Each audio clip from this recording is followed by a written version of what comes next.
J'ai encore essayé le 1er janvier 1940, dans un article et à Liège, dans un meeting, de l'ancien Heil Hitler pour réveiller Hitler de l'autre côté, pour lui dire, écoutez, tout ce que notre jeunesse rêve de grand, toute cette Europe dont nous rêvons, on est en train ici de l'assassiner.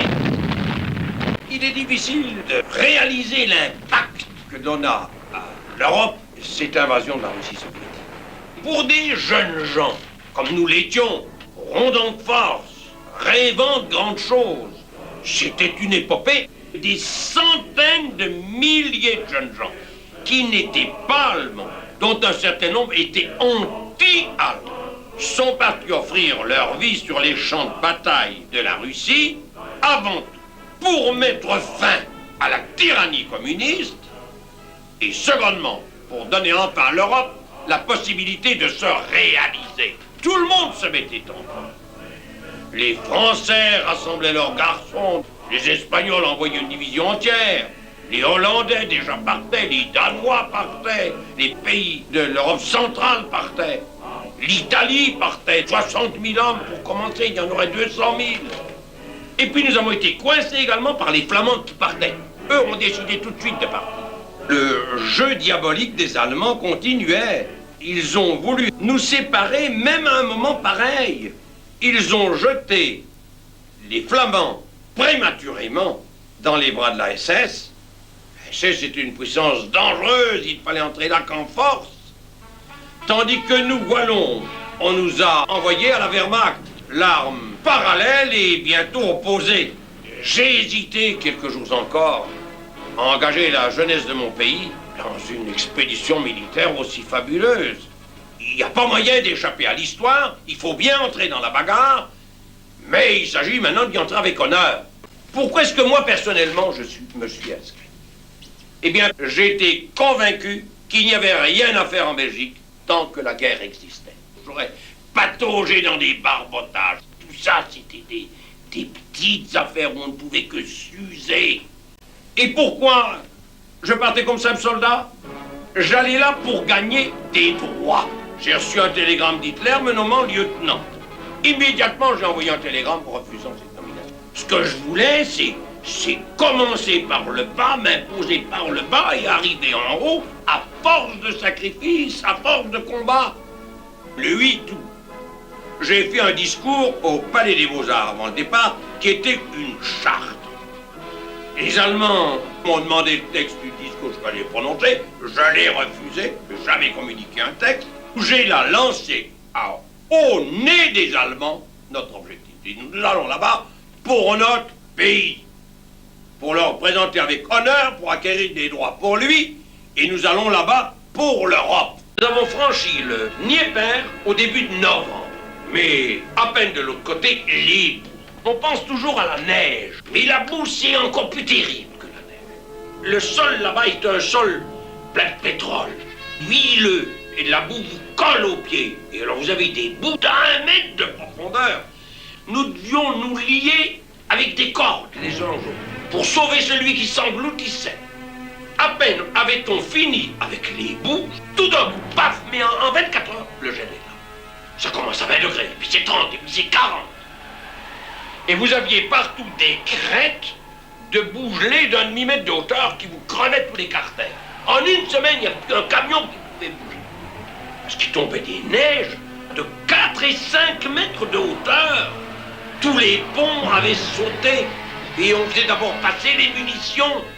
Rien n'avait été prévu pour un séjour d'hiver. Et au mois de décembre, nous voilà tous avec nos misérables petits uniformes d'été. Et nous avions en face des troupes russes qui, elles, étaient habituées au climat, qui avaient des vêtements molletonnés, des centaines de milliers de garçons perdus des doigts de pied, 40 à 42 degrés de glace tout le temps. Le souffle même se gelait à la hauteur des sourcils. Mais les Russes, eux, pouvaient combattre. Ils avaient leurs cosaques. Je vois encore cette furie de ces cosaques. Nous n'avions que 4 mitrailleuses. Nous en avons fauché 504. Il n'y en a pas un qui a passé.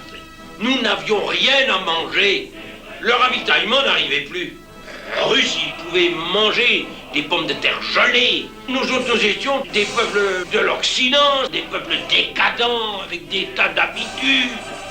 Nous nous sommes retrouvés alors au fond du bassin du Donetsk, dans les charbonnages, détruits par les Russes. Tous les chevaux étaient crevés au fond.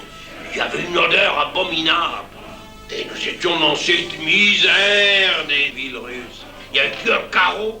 Tous les gens faisaient leurs excréments au dehors. Il y avait là une mer d'excréments tout autour des immeubles. Nous avons continué en plein hiver. Tout d'un coup, le ciel se déchaîne, bouflant une inondation géante sur la glace. On marchait dans l'eau jusqu'à mi-corps, puis de coup, waf, on volait les quatre fers en l'air avec César, on était engloutis dans cette eau glacée. Et c'est à ce moment-là qu'est arrivé le plus terrible de nos combats. Nous avions dû au mois de février, dans les 45 degrés de froid, faire une contre-offensive de 5 semaines et nous étions parvenus à regrimper à la ligne de fête des eaux de Dnieper et de Dniester. Il y avait là un petit village qui s'appelait Gromovaya Balka. Il était 6h30 du matin. Tout d'un coup, voilà là, une nuée de chars énormes, 4000 types. Nous autres, notre poignée de pauvres wallons, nous avons fait là-bas un combat atroce.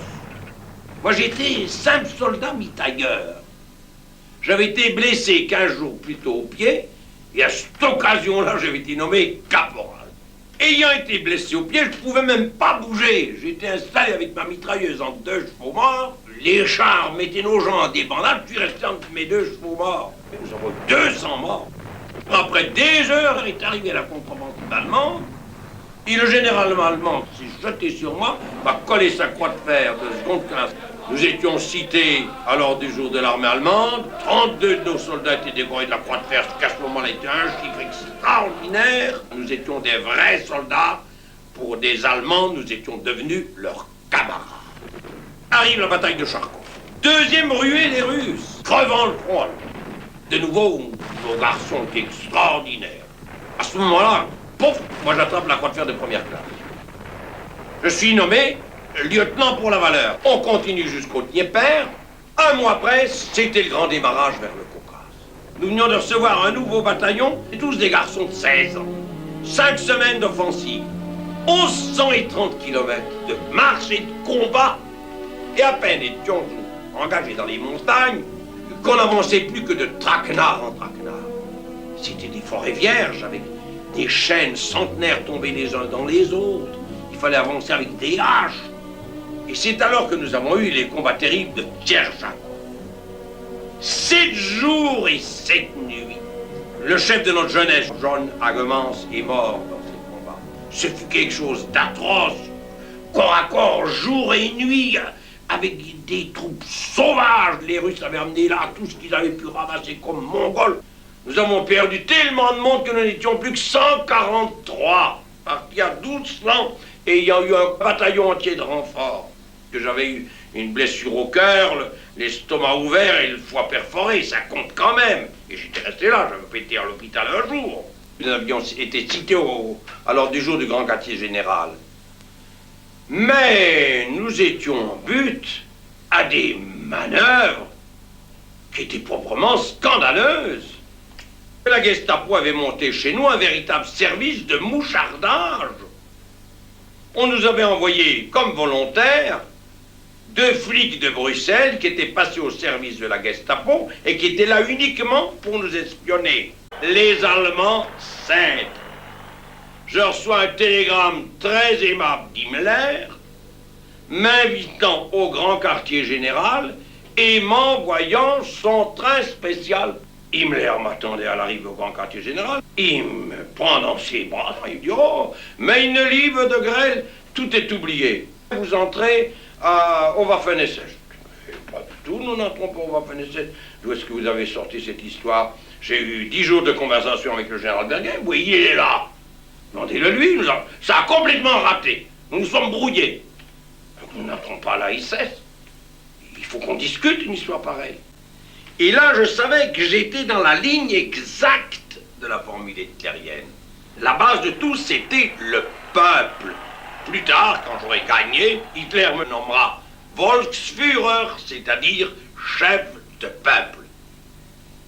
Alors j'ai dit à Himmler, il n'est pas possible d'envisager un travail en équipe si nous n'avons pas notre commandement à nous. Deuxièmement, notre langue à nous. Parce que la langue, c'est un élément de défense de notre peuple. Nous sommes des Germains de langue française, il n'est pas possible de transiger là-dessus.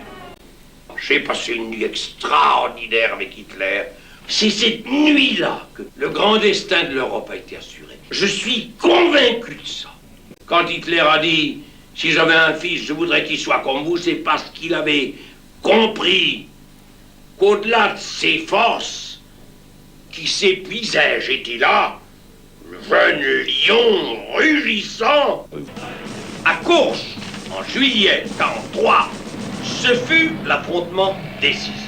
4000 chars d'un côté, 4000 chars. Opération perdue à l'avance, Hitler fut trahi de manière incroyable.